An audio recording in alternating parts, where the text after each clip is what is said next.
comments. Friends, it is now more than a month since we last met in New Delhi to discuss the food situation.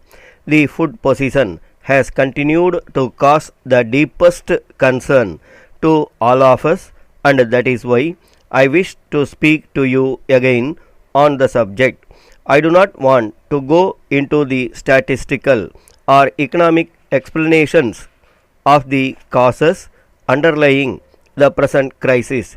We have to face the situation as it is today. The shortage of food grains has caused serious problems, and whatever may be the reason, the government have to increase the supplies to the people.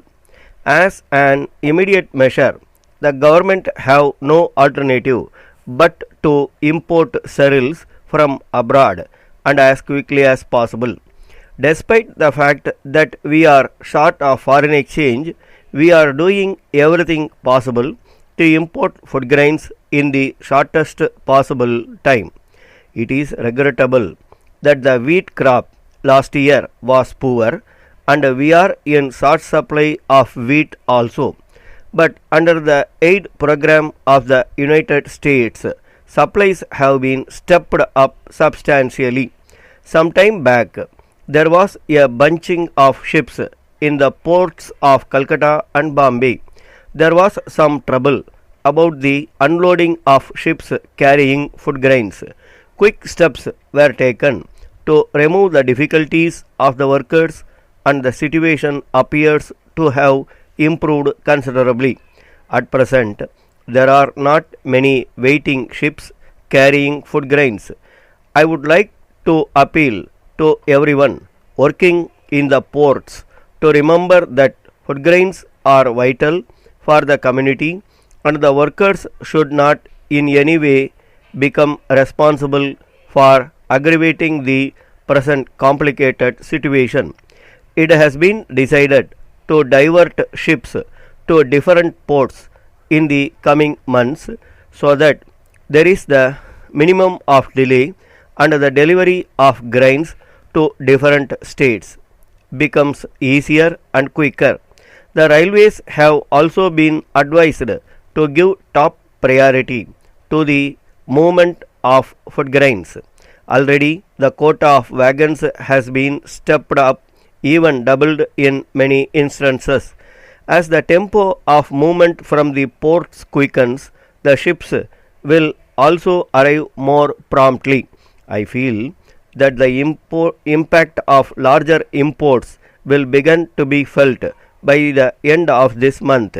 In between, it is essential that our own domestic production should reach consumers all over the country with the minimum of interference.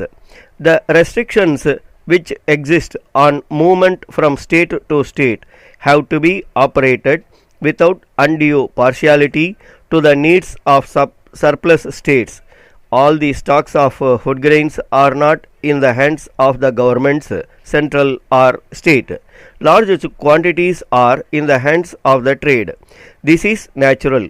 What is wrong is that traders with stocks should conceal them rather than bring them out into the market. The state governments have been taking action to bring out their concealed stocks. Personally, I would be happy if these stocks were freely marketed by the trade itself. But the traders have not left us much room for hope. Possibly they fear that once they bring out the stocks, they will expose themselves and have to suffer penalties.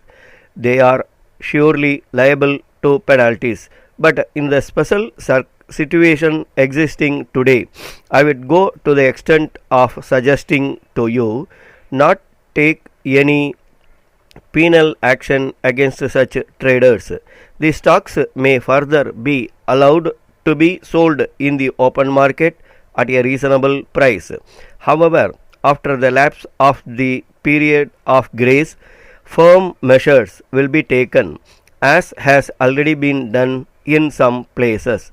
I do not want to say more about this point.